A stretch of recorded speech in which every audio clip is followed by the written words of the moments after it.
On. Welcome once again to a hot edition of the course.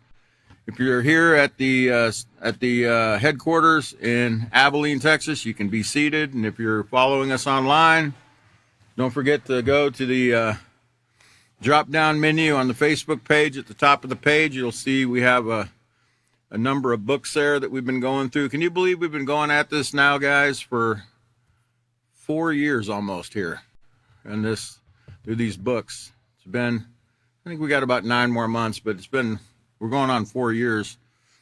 And of course, you remember all the other courses we've been through before this 4-year stint, right? So, but anyway, the books are up there. There's 5 intermediate books. We're on the 5th one, the responsibility unit of the Peaceful Solution Character Education Program, best program by far.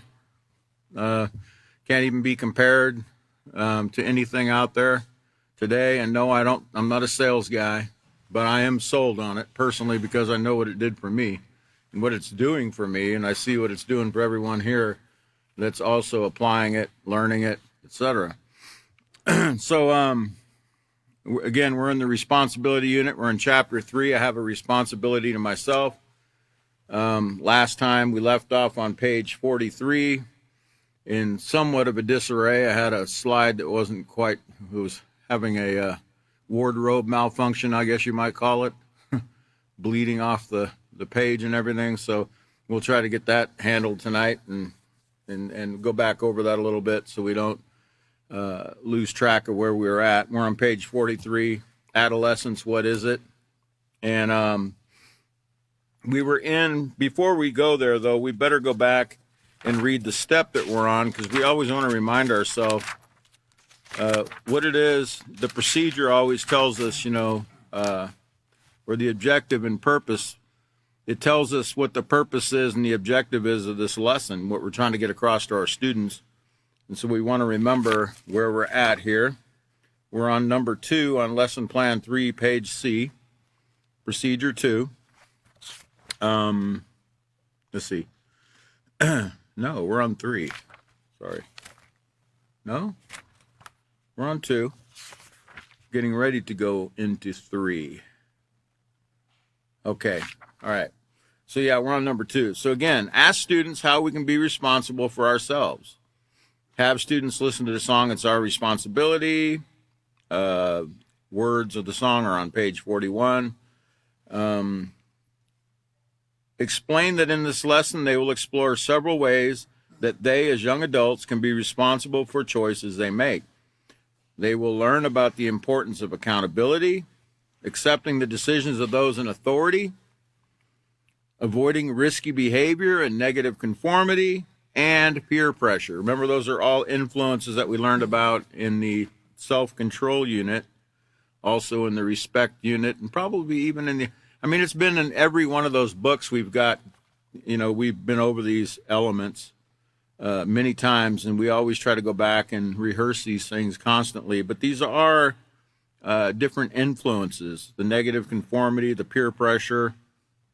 It says, have students turn to and read the introduction and adolescence, what is it? Found on page 42 and 43 in their handbooks. And that's where we left off, so we'll go over to 43. And we were in the middle, and I was trying to show you what ironic mean, and ironically my slide malfunctioned. So we'll try that again. But it's talking about adolescence, remember, is that time period between childhood and adulthood that can be frustrating and wonderful, it says, at the same time. And, we can all look back at that time period in our life. And there's things that we can remember that were very positive, and I know personally for me, that was a time period, even though I was in juvenile detention most of that time, in fact, all of that time, there were some memories that were positive, because I did get sent from Alaska to Colorado on a 2-year, they used to have a contract. Alaska used to have a contract with about 4 or 5 different states for juveniles to go to. If they decided they didn't want to do their time in Alaska, they could go to Arizona, Colorado, California, and there's one other state. I chose to go to Colorado, and because I thought, I used to watch cowboy and Indian movies, and I thought, they all lived in teepees, and I got off the airplane at Stapleton International Airport on my way to that juvenile detention center. I saw all kinds of colors and shades of people I'd never seen before coming from where I came from, and I was shocked. It was like a culture shock. And then when I got to the detention center itself, I wasn't there one day when some boys talked me into an attempted escape. They wanted me to be the lookout. And here I am. I'm only about 11 years old. I don't know anybody. Some of these boys were as old as 19, 20 because they kept them in until they were 21 in that particular state. You were a juvenile until you were 21. And they asked me, would you like to, we're going to be escaping tomorrow. You want to help us out? Well, imagine being the new kid on the block. Okay. Not being taught the Peaceful Solution Character Education Program, and you're being asked to help out with some boys that are kind of looking at you like, you're going to help, right? And I told them I would help them. All they asked me to do is walk up to the teacher and keep the teacher busy while they came up behind him and hit him in the head with a ceramic vase. It was in a ceramic class where they had some kilns and they had clay and ceramics. And the plan was, I guess, to hit him in his head, and they were going to knock him out and take his keys and walk out of the place. Well, all I remember is they walked up behind. The next day, I got in front of the teacher. I'll never forget him. His name was Mr. Huddleston. Bless his heart. I hope he's still around. They came up behind him. They hit him in the head with a vase, and he didn't quite pass out the way they thought he would, and he was looking at me.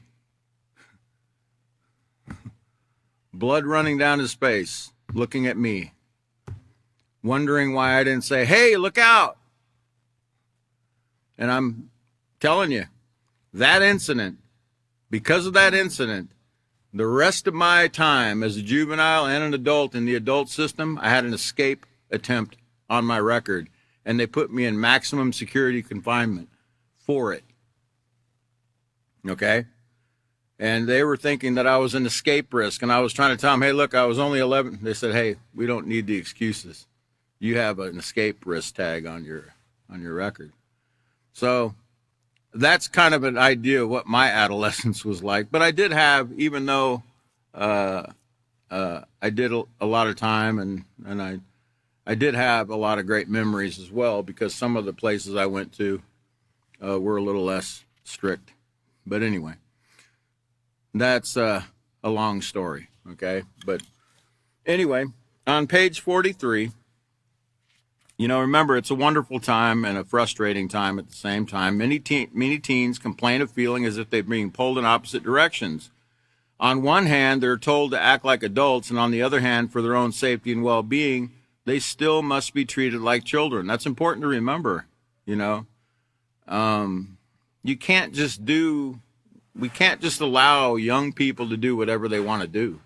I mean, I know I was allowed at times to go do things before I got put into juvenile detention. And I thought my dad was being strict because he wouldn't let me stay out till 10 or 11 at night. I had to be in by 8. But, those 7 or 8 hours in the afternoon with my quote unquote friends, remember, none of us were taught the Peaceful Solution. How much trouble do you think a child can get in between 1 o'clock in the afternoon and 8 o'clock at night when there's no supervision? No education in moral conduct, right?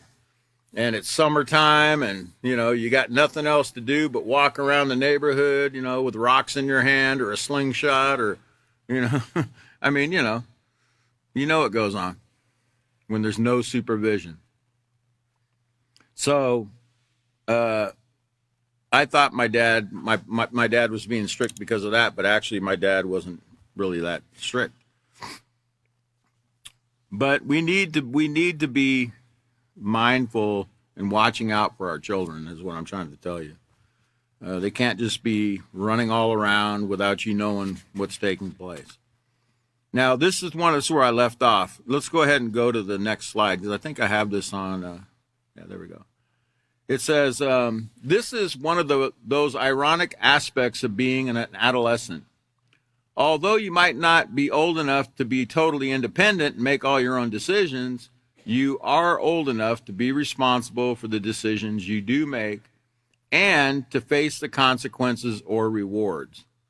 Now, that's an important thing to remember. You know, they used to say, if you're old enough to do the crime, you're old enough to do the time. Right? But many times, you know, that's when young people would buckle. They'd be like, hey, you know, I know I did this and that, but what do you mean I got to do this? I got to pay for this. What do you mean I got to pay that back because I destroyed that property? Or what do you mean I got to pay restitution because I stole something or broke something? What do you mean? I'm just a kid. No, that's the best time to teach a child responsibility is when they're young, right? So part of growing up is learning that there's consequences for our actions. And if we don't, I'm telling you right now, and I'm not saying spanking them or, although, you know, if they're young enough, I'm not talking about adolescent, you know, I'm talking about younger, you know, sometimes the spanking is beneficial. I know, I got spankings, and I remember some of them. Not that they were, you know, excessive or anything, but I remembered the care and concern my parents had enough to give me that correction, okay?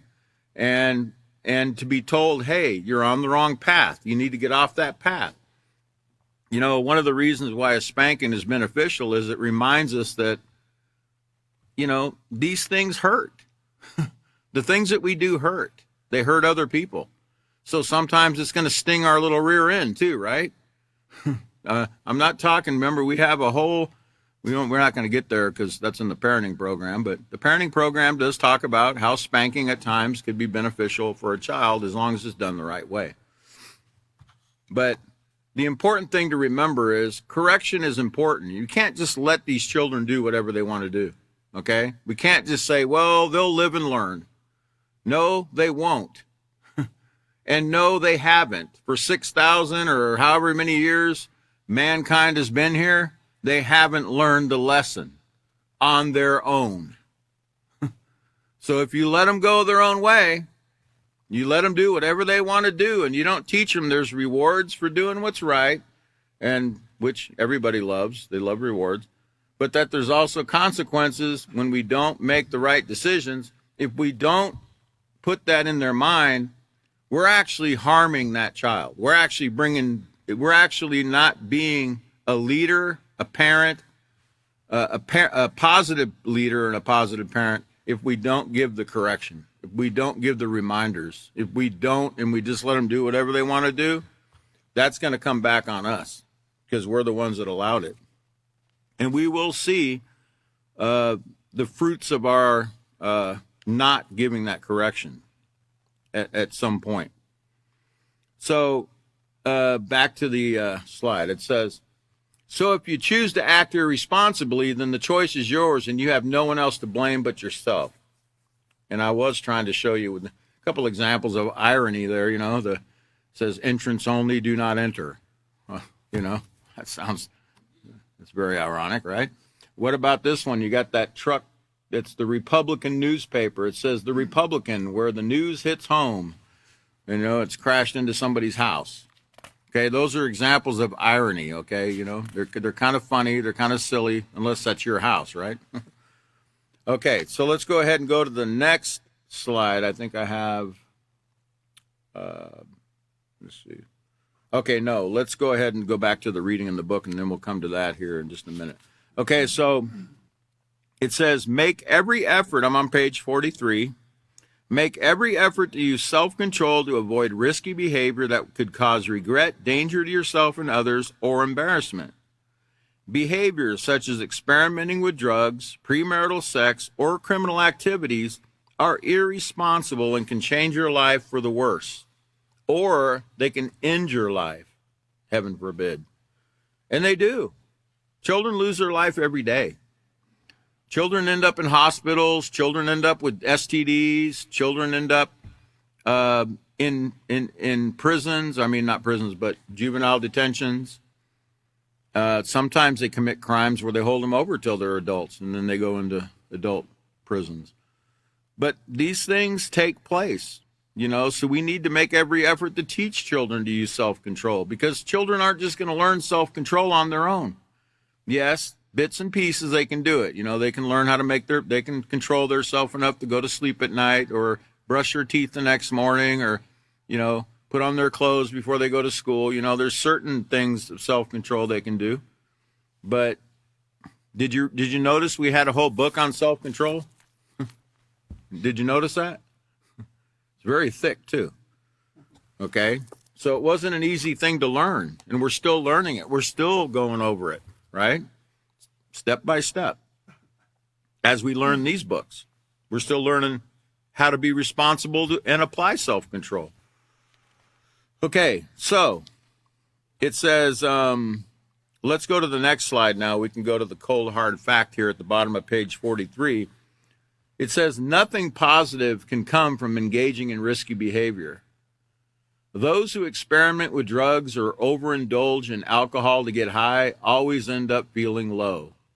Now, let me give a disclaimer there on that overindulging in alcohol. Now, you're not supposed to be indulging in alcohol when you're an adolescent, right? So this isn't talking about an adolescent age person overindulging. Overindulging in alcohol when you're an adolescent is having anything to drink, okay? Because it's against the law to drink. This is talking about, remember, we also deal with adults in teaching these lessons. So overindulging in alcohol to get high, they always end up feeling low. Or, like you see them, with their head hanging in the toilet, throwing up, or, on the street, laying there like somebody that's living on the street because they passed out on the street. Premarital sex can lead to a bad reputation, unwanted pregnancies, abortions, and incurable diseases. And if you think that's like, oh, come on, how many, I think it's between the ages of 15 to 25 is where most of the people are getting STDs. Millions of people every year. It's an epidemic, okay? So don't think it can't occur to you. As for taking part in criminal activities, the result can be juvenile detention and a possible permanent record. Permanent record. No, I told you before, they don't expunge your record, when you become an adult, they don't erase everything and you start fresh. I learned that too. Even though I was lied to my whole juvenile life. Oh, yeah, when you turn 18, they're going to clear your record, man. You start new. No. That judge read all my history going all the way back, to 1971, I think it was. Okay? He read every bit of it. And I'm like, hey, Your Honor, you're not supposed to use that against me. Hey, boy, you don't talk to me like that in my courtroom. Right? So that's it's not realistic. It never goes away. It's permanent. So don't risk your health, safety, and future just to try something new and be part of the in crowd. The in crowd. Choose instead to be responsible for your life by being accountable for your actions. Being accountable. In other words, being responsible enough to stop and think, is this something I should be getting into? If I decide to go here with these people and do this, what could be the short-term and long-term outcome of that decision? And if it's negative, don't do it. Resist it. We got to learn to resist, to say, to use that self-control to say no, okay? And believe it or not, it does get easier as you say no. But you got to start somewhere. A journey of 1,000 miles begins with a single step, remember? I think Catan likes to remind us of that a lot, okay?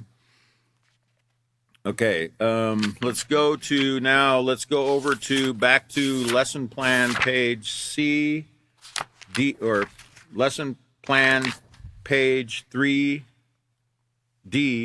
step number 3. So we can go over this next step before we go on to reading here. It says, tell students that they can avoid making poor choices by listening to and accepting the decisions of those who are in authority and have their best interests at heart. Ask students, have you ever wanted to go somewhere or do something, but when you asked your parents or guardians, they told you no? If time permits, allow students to share some of their experiences. Do you remember that time I told you that I asked my dad when I was, 8 years old, if I could go with Steve, my best friend Steve Johnson, to his cabin out in the middle of nowhere. I was going to get to fly on a Cessna airplane, on a private plane with the floats on it, where we could land on the lake. I've never been on one before. I was so excited. I was going to go silver salmon fishing, and they had a cabin, it was in the middle of nowhere. There's probably bears and, stuff all around, wildlife everywhere and beautiful lakes and streams and everything. And I was so wanting to go on this trip. And it was my best friend and my dad. And it was the first day of summer, somewhere along the beginning of summer. So I knew my dad was going to say yes. I didn't have school. So when I went to ask my dad, he said no. And of course I was pretty upset, but you didn't let your dad know that. I didn't let my dad, I didn't wear my feelings on my sleeve with my dad. If he said no, he meant no, and that was it. I knew he meant no. So I didn't keep bothering him. I didn't keep nagging at him. I didn't do that. And but the weekend went. It was supposed to be a trip for the weekend, and after the weekend was over on Monday morning, I went into the living room early in the morning. My mom and dad were sitting on the couch, and my mom was crying, and my dad had the newspaper, the Anchorage Daily News, in his hand, and on the front page, it said, freak accident kills 7. And it was that family. Every one of them died in that cabin. They had plugged up, I guess it was windy, and they had plugged up the cracks in the cabin and the doors and stuff, and they had lanterns burning, and I guess it sucked the oxygen out of the cabin. They all suffocated. If I'd have been there, I would not be here tonight. So I'm thankful my dad said no. But at the time, I wasn't thankful at all. Okay? And, I don't know. I don't think I really ever asked my dad, why did you tell me no, But there was just something where he decided no. And I'm thankful he did. Okay, so now it says, if time permits, allow students to share some of their experiences. Time permitted, so I shared mine. Explain that hearing the word no to our request can be disappointing. However, it is also necessary for our positive growth and development, and sometimes our life, if you just noticed. Have students do the section No is Okay found on pages 44 through 46 for homework.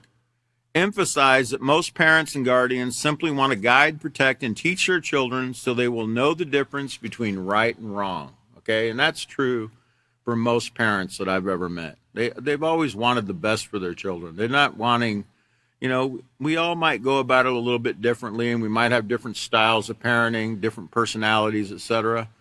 And remember, not all parents have been taught what we're being taught here. So they're doing the best they can with what they know, and they do have their children's best interests at heart for the most part. Yes, there are some very dysfunctional families where there's drug use, there's sexual abuse, there's alcohol abuse and things where it's really rough being in that family. Okay, but we also taught in the lesson in the character unit about functional and dysfunctional families, and how even in a dysfunctional family, we're still responsible as a child to make the right decisions and not allow what's going on around us to ruin our life, and to make the best of that situation and try to help even our family members out of that situation. the best we can. Okay, now it says, have students do the section no is okay, emphasize, okay, I already read that. Okay, so let's go over to page 44, and we'll continue in the reading. And I do believe I have a slide for that. No is okay. Let's go ahead and put that up. Okay, so top of page 44, no is okay. In addition to being accountable for your actions, you must also be humble and accept the correction and advice of your parents, teachers, and other authority figures. And we're gonna go over that word humble. It's very important.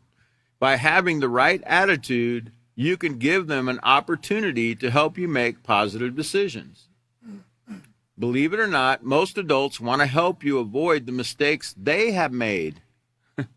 And not only, and the only way for them to do that is to teach, correct, and guide you, you know? And really, that's one thing that's kind of frustrating, like, about being an adult. Now, I got to tell you, I've never had a child where I had to raise it from, where I've had to raise that child from infancy to adulthood. I've never had that personally. I've just raised everybody else's. Okay.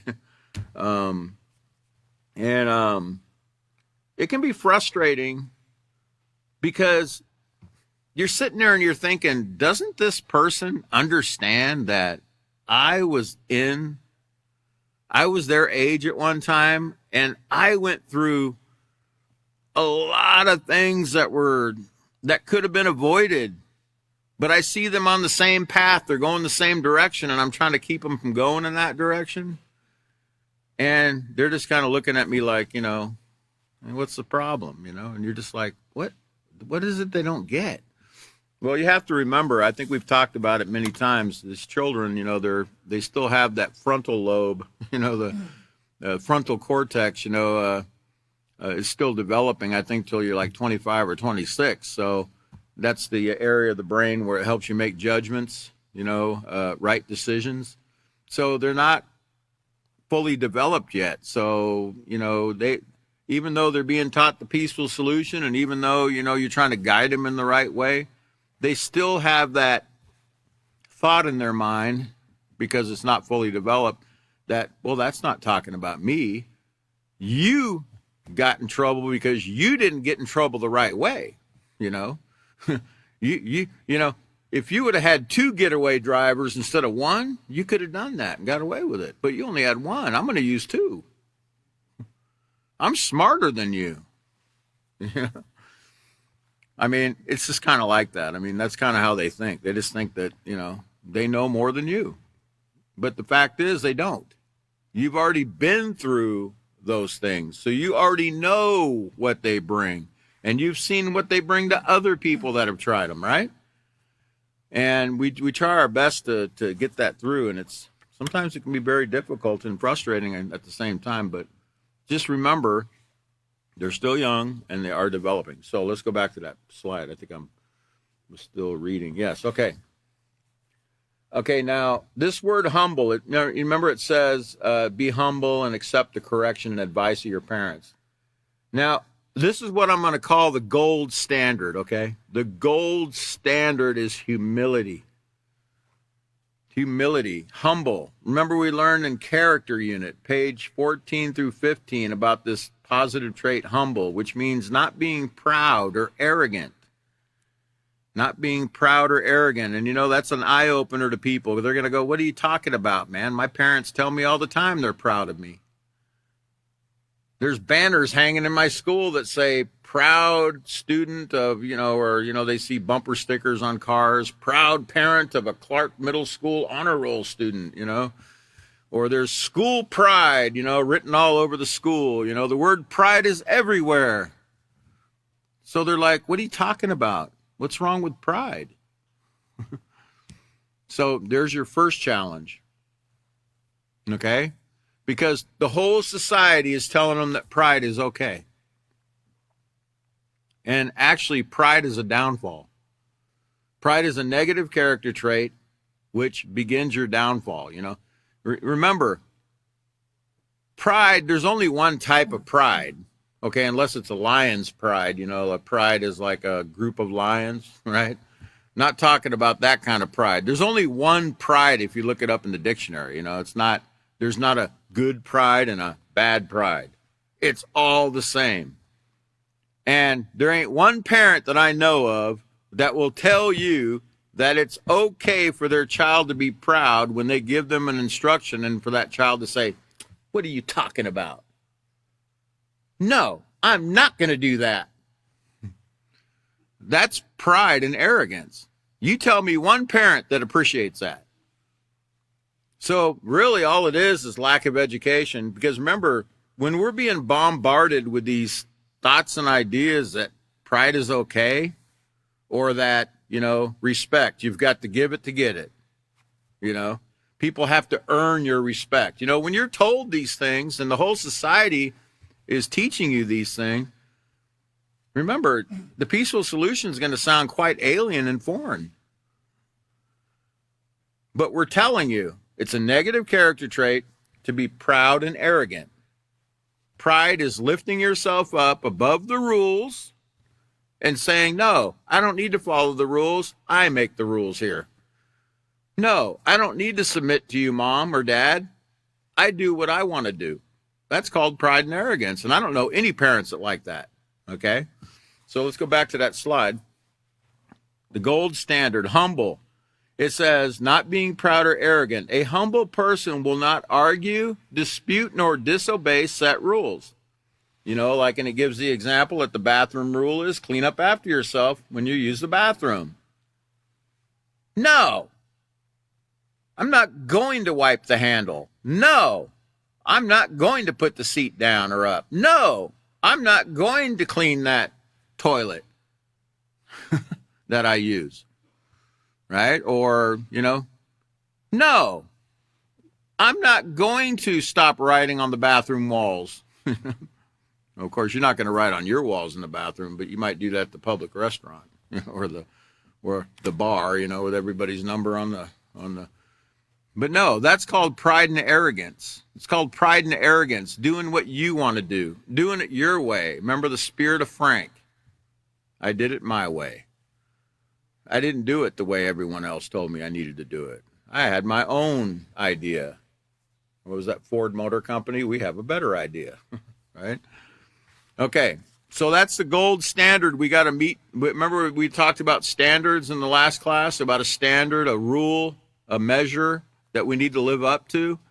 That's the gold standard, is humility. Because once we can get this humility down to where we can stop arguing, disobeying, challenging the authority or supervisor or whoever's over us, and start lowering ourselves, eating the humble pie, they call it, right? Just lowering ourselves and saying, all right, no is okay. But they told me no is okay. Okay, so let's continue here. Let's go to the next. I believe I have the next. No, let me continue reading on page 44. We'll look at that afterwards. Okay. So, although you're getting older and more independent, there's a lot you don't know. Believe it or not, there's a lot you don't know, and that's okay. There's a lot you don't know. Can you just admit that? There's a lot you don't know. Adolescence, I'm talking to people between the ages of 11 and 13 or so. It's okay that you don't know everything. And trust me, you don't know anything yet. I don't even know anything as I ought to know it yet. I'm still learning at my age. None of us know everything about anything. And until you can tell me how, or unless you can actually explain to me how the earth is hanging out here on nothing, right? And all the planets are doing their job every day. They're doing the same thing over and over. You can explain that to me? Can you explain to me how raindrops form in a cloud and they fall to the ground? What makes that cloud get dark all of a sudden and decide to drop wet stuff all over me? Can you explain that to me? No, there's many things you don't understand. Okay? So admit it. It's okay. Just humble yourself, lower yourself a little bit here. And all of us need to do that, even as adults. We really don't understand yet. We're still learning. You know, this is a big school, man. You're going to be going to school your whole life. You should be anyway. That's what we're here for, is to learn. And if I just shut up and read, I'll get to that, right? It says right here, although you're getting older, it says learning is a lifelong process. But to learn, you must have teachers. No, children, you're not the teacher of your parent. Okay? Now, if your parent asks you to show them how to use that gizmo you got, you know, they say, hey, I don't know how to use that, what do they call those, iPad or something. I don't know how to use one of those. Can you show me how to do that, little Johnny? And, you know, they ask you to help them and you show them, okay. Then you're the teacher at that point. You're showing them how to do something. That's fine. But when it comes to moral conduct, when it comes to obeying the rules, the standards, the rules for your home, and et cetera, your parents are your teachers. Okay? Don't forget, it was your mom and dad who taught you even how to use a fork and a spoon. Okay? They taught you how to tie your shoes. They taught you how to talk. They taught you how to walk. They taught you a lot of things before you were even old enough to realize they were doing that for you. Okay? They were your first teachers. They're your primary teachers. Your parents are your teachers. No, it's not just people at your school. Your parents are also your teachers. They don't have to have a certificate behind them on a wall that says teacher. You know, they are a teacher. They're a guide. They've been guiding you your whole life. They've been showing you, you know, hopefully showing you the positive direction that you need to go in your life. Okay, that's what parents try to do. So, ordinarily, you wouldn't think of your parents as being your teachers, but they are. In fact, your parents were your first and most influential teachers. Have you ever stopped to consider just how much they've taught you? Think about it for a minute. You know, if you're an adolescent right now, if you're a young teenager, think about it. How much your parents have already taught you, but yet you don't even look at them as a teacher. You just think, that's my dad, that's my mom. You know, no, they're your primary teachers. They were your first teachers before the other teachers even got involved in your life. Okay? So here's a critical thinking lesson here. It says, what are some things your parents and guardians have taught you? Well, let's see. Answers might vary, but they should include like how to cook, how to do laundry, how to clean the house, or mow the lawn. And no, they didn't just show you how to do it. They gave it to you so you could do it. You know, you can't sit there and go, oh, yeah, I know how to mow the lawn. I've watched my dad do it all the time. Oh, yeah, I know how to do dishes. My mom does them every night. No, you need to get in there, get your hands wet. Okay? You, children, you need to learn how to do these things because your parents are there to show you, but then you need to get in there and you need to do it yourself so that you too can get the training that you need so that when you leave home, your house doesn't look like, I don't know what you'd call it, a pigsty, right? A pigsty.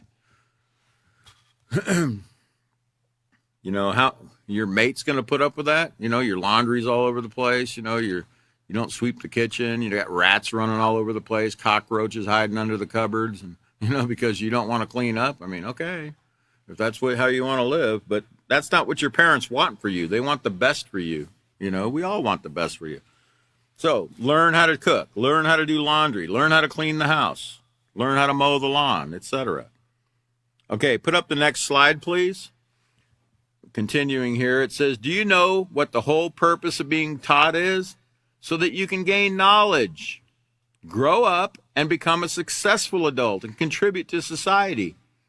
Also, when you have a family of your own, you'll be able to care for and teach them. Although you're given some independence at this time, you must be willing to accept that your parents and guardians have a right to make some decisions for you. You can't make all your own decisions. Sorry. just not that way. Okay? Your parents also have to make decisions. They can't just allow you to make all your decisions freely like that. They have to guide you and direct you because you're not at that point yet. So they have a right to make some decisions for you as well as decide how much independence you're even allowed. Okay? And if you're not a responsible young person where you do your chores, you do your homework, you do the things that you're required to do, but then you complain to your parents because you're not allowed to do anything, well, why should you be? What do we get rewards for? What are rewards for? You know, didn't your mom used to tell you, you know, if you clean your room, we'll have some popcorn tonight. You know, clean your room real great, and we'll make some popcorn, maybe have some ice cream or something, right, for dessert. But if you don't do it, should you get that ice cream or popcorn? Really? I mean, think about it for a minute. What if your parents just went ahead and gave you that reward even though you didn't do what they instructed? What is that helping you become a responsible, honest? Is that helping you to gain self-control? Is that helping you to gain the positive character traits that we teach here? If your parents are not showing you that if you don't do what's required of you, then you don't get the benefits that you think you ought to get. Is that being mean? Is that being harsh and being cruel? Because you're required to do a certain thing. I mean, think about it for a minute. When you become an adult and you're required to do something in your job and you don't do it, should your boss pay you because you didn't do it? No one in their right mind is going to go to their boss and say, hey, you know, look, I know you pay me to do X, X, X, and X, but I didn't do any of that this week. But will you still pay me? I mean, come on, really? Is that really how it works? No. Now, I'm not saying if you fall ill or something and you have a legitimate reason why you couldn't go to work that week or you couldn't go to school that week. That's one thing. I'm talking about when you have the ability to do something and you just refuse to do it because you're too busy playing games, watching television, playing with your friends, using your phone. Oh, I didn't have time, because I had, there was just a lot going on. Well, what was going on? What was going on? You goofing around. So you didn't get it done. Okay? I know we all, even as adults, use that excuse constantly. Well, I just didn't have time, this week. I wanted to do that, but I didn't have it. Yes, you did. You just didn't make the time. You didn't manage your time properly. Okay? You could have made the time to do it, but we refused to be responsible and make the time. Okay? Set some time aside. I know I'm talking to myself. Okay? I say that a lot too. Okay. Can you put the slide back up, please? All right. As well as decide how much. Okay, yeah, I already read that. Okay, so let's go to the next portion. Okay, we don't want to see that yet. Okay, yes, we do. Yes, okay. So, ironically, they use that word a lot in this lesson, right? Ironic. Ironically, just at the time when you feel you're ready to test your wings, your parents and guardians are saying, sorry, I can't let you fly yet. This difference of opinion is the foundation for many misunderstandings and arguments between adolescents and their parents and guardians. Look, your parent is the adult bird. They flew from the nest at one time, so to speak. Okay? At the right time. When they were ready to fly from the nest or they were ready to do a certain thing, they were at that age and they were responsible enough, then their parents allowed them to leave the nest, so to speak. But if your parent knows that your wings aren't strong enough yet for you to fly and you keep nagging them, I just want to fly. But, possibly, it's like the birds, down, they're up in the tree, but there's predators down there, on the ground, and sometimes that little bird can't see what's lurking down there because they've never, experienced, the predators and stuff. But the mama bird knows, what that baby bird's going to encounter. So that mama bird's looking out for that little bird. The little bird wants to jump out and fly, and the mom's like, nope, not yet. Okay, well, parents are the same way. We want to fly and go drive somewhere when we're 12, 11. We want to drive, I can drive. I can drive. Mom, I can drive. Right? I mean, we all had car fever at one time, right? I can drive. I can drive. No, you can't. You think, yeah, okay, you can put your hands on the steering wheel and you barely can reach your foot to the brake or the gas pedal, right? I can drive. It's more than that. It's much more than that. You got to learn a lot of things about driving. They got driving schools that parents put their children in sometimes to get driving lessons. And a driver's manual is pretty thick. It's probably about that thick. A driver's manual, which means there's rules that you have to learn about the road. Okay? There's many, many laws and rules that you need to learn about the road. So no, you don't know how to drive. You think you know how to drive. You think you're ready to drive, but your mom and dad's telling you, no, you're not ready to drive yet. You've got a lot to learn. Yes, Mom. Okay. All right. No's okay. Right? No, that's not how it is most of the time. That's not how. You're just ruining my life. You're such a drag. I think that's what we used to say when we were in the 70s. You're a drag, man. What a drag. Now the drag means something completely different, right? I mean, but it used to be a drag. Being a drag just meant you were boring or you're just ruining my life with all your rules and, regulations and, you're just stifling me, man. I can't do anything. And I'm ready to do it, I'm 11. Don't you know? I can do everything already. Oh, boy.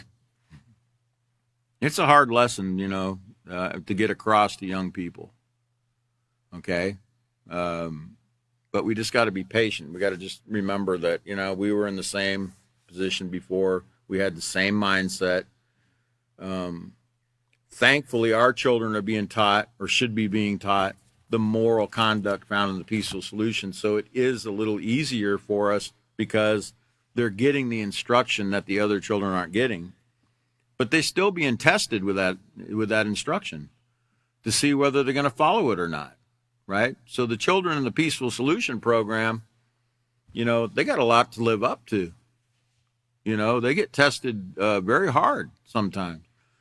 But they can come through with flying colors if they just remember to apply the things that they're learning. They can actually do it, and they can learn to fly.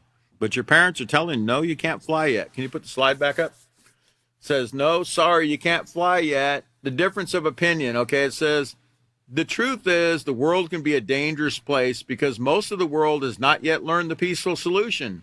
There are many people who commit crimes by raping, killing, and brutalizing young people. There's your reality there. There's your reality check that the children don't understand. There's bears out there. There's predators. There's wolves that want to rip your throat off. It's not a game. When I was 11 years old, right before I went to juvenile detention, I might have been 9 or 10. I don't remember when it was. I ran away from home. And I was hitchhiking in Anchorage, Alaska. I was hitchhiking. Believe it or not, I was so stupid. I was out there with my, because I saw other people do it, And here I am out on the road with my thumb out at, 9, 10 years old, trying to get a ride from a stranger, man. And I got picked up. I got picked up by a man that was probably in his late 20s. And he goes, hey, man, you want to go to my house? And I'm thinking, well, sure. I don't have anywhere else to go. I'm running away. So he takes me to his house and he goes, hey, man, you want to smoke some pot? And I'm like, I've never smoked that before, He's like, oh, man, it's okay. It just make you giggle a little bit and stuff. And I was thinking, oh, I don't have anything else to do. Okay, I'll try a little bit. So I tried a little bit, and I got high. And then I lost track of time. And before I knew it, it was like 9 or 10 at night. And I asked the man, I said, could you please take me to my friend's house? It was way across town. And he said, no, you can spend the night here if you want. I started to get a creepy feeling. He let me go into a room. I went into the bed, and not 10 minutes later, that man crawled in the bed next to me and put his hand on my leg. I jumped out of that bed. And I said, "What are you doing?" I said, "You need to take me somewhere." And I was like very upset. And the guy was like, "Oh, okay, all right. I should have just got out of there, but I let this man give me a ride across town. That's how stupid I was. But, I was ready to go and, experience the world, Mom. Because my parents didn't want me going out doing this and this and this, but, well, you don't want to let me do that? I'm going to run away then. I'm going to run away and do it my way. I'm going to go out there and I'm going to go live my life." Okay, well, guess what? So here's a man wanting to rape me. Then he takes me to my friend's house across town and drops me off. Dead winter, in the middle of winter, too. And then some other bad things occurred that night, but thankfully I didn't get molested like this man was trying to do. But this is what we can experience, and I'm telling you, these are the stories that you tell children, and they're like, "Wow, man, you got any other stories you can tell me?" But you know what? It just doesn't register that could occur to them. Even though you're telling them, "This occurred to me," right? They're looking at it kind of like, well, that's just a story. And it might resonate a little bit, and they might get a little out of it, but for the most part, they just think it's a story. Like, that really can't occur to me, though, right? Yes, it can. There's people out there that want to do harm to us, that want to hurt us, that want to molest us, that want to murder us. And our parents are trying to protect us. Our teachers are trying to protect us. Okay? And that's what we really need to understand. Okay, let's put that slide back up, please. So, in addition, there's also dangers associated with negative conformity and risk-taking behavior that include experimenting with drugs and premarital sex, which leads to, those drugs lead to other things, like I just told you about. And crimes. You know how many crimes I committed when I was high that I wouldn't have done if I wasn't high and I'm under that influence of that drug? Oh, boy, when I was when I was drunk, man, I was 10 foot and bulletproof, man. I'd do anything. But when I wasn't, I was more reserved, and I didn't have that boldness, or arrogance is really what it was. Arrogance that came with doing drugs and things like that. And just lack of sense. You're not in your right mind, you're not even thinking straight when you're drunk, when you're doing marijuana, when you're doing any drugs. You're not in your right mind. You can't even make a right decision, okay? So, anyway, let's go to next slide. It says, being responsible to yourself means being able to consider the viewpoints of those who care for and are in charge of you. What you might interpret as your parents or guardians raining on your parade is instead their love for you and their concern for your health and safety. Seeing another person's viewpoint requires self-control. You have to stop, think, and then put yourselves in their shoes. Like this girl's doing here in this animation. It says, "I wonder how I would feel, or what I would say if I were in my mom's shoes."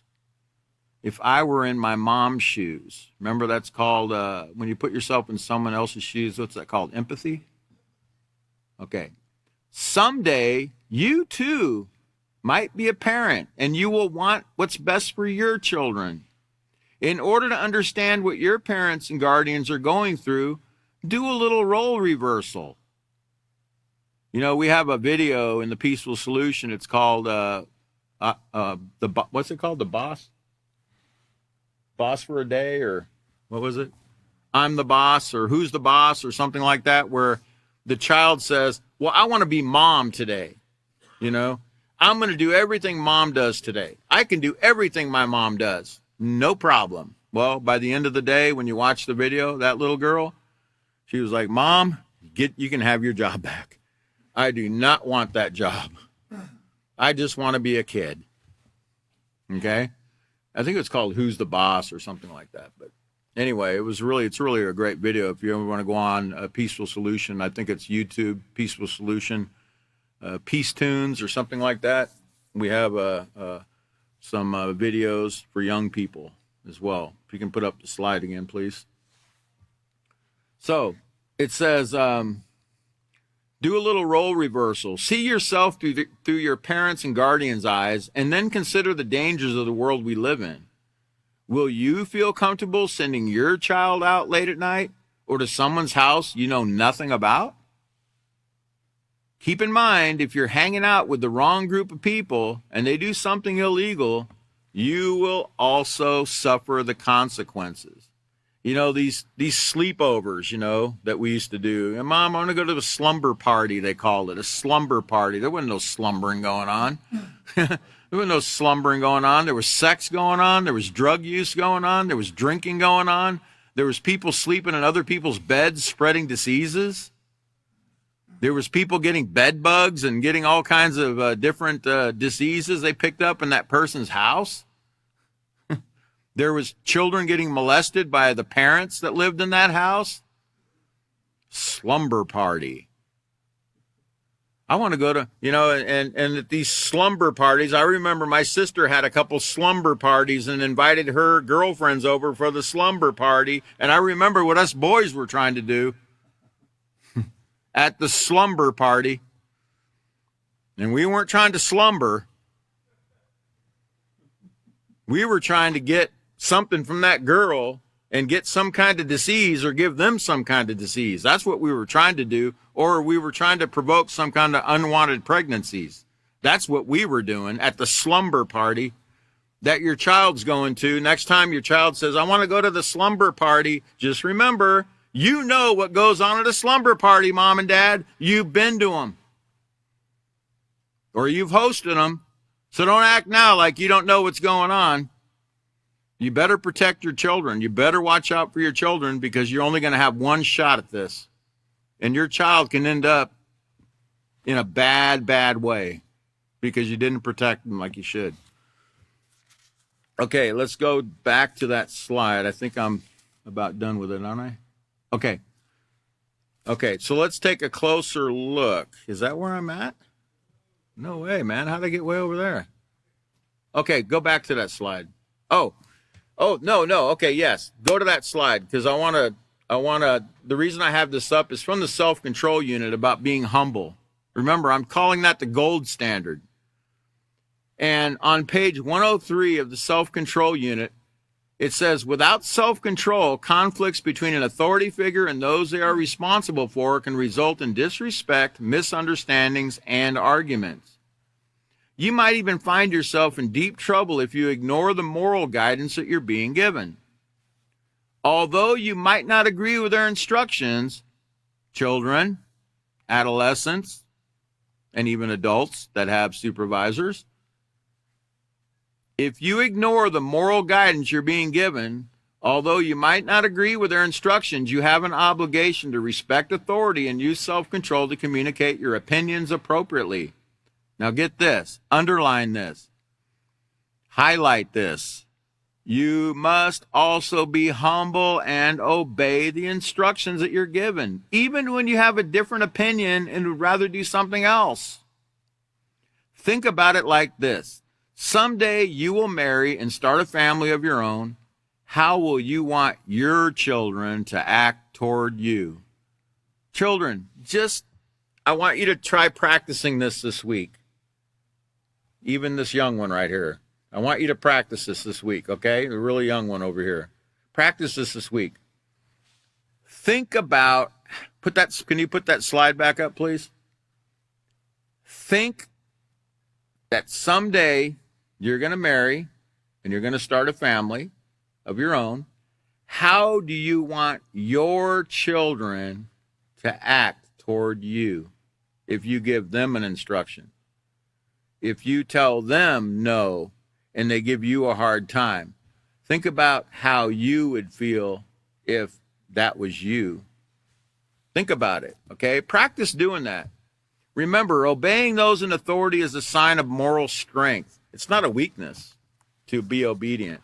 It's actually a sign of strength.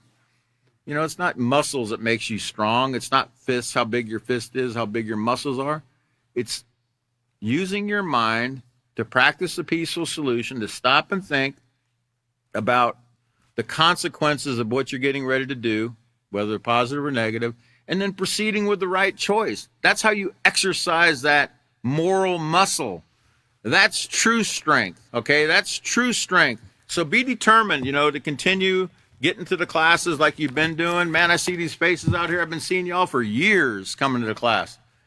Keep it up. You're becoming better and better every day. So the next class is January 28th at 5:30 p.m. Central Standard Time. Everybody, and we'll see you at the next class of the Peaceful Solution.